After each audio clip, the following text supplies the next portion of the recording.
President Ferdinand R. Marcos Jr. reiterated that the executive branch has no involvement in the impeachment process against Vice President Sara Duterte.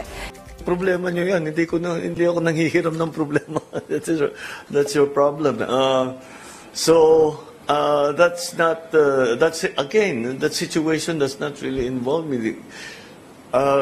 It would be highly improper for me to tell my friends who are in the Senate and who are in the House na ito yung dapat ninyong gawin.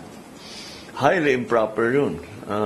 Pati na ako ma-impeach kung gagawin ko yun. Hindi ko gagawin yun. So yes, they ask, and we talk about it, but you know, it's not as if I try to direct their actions.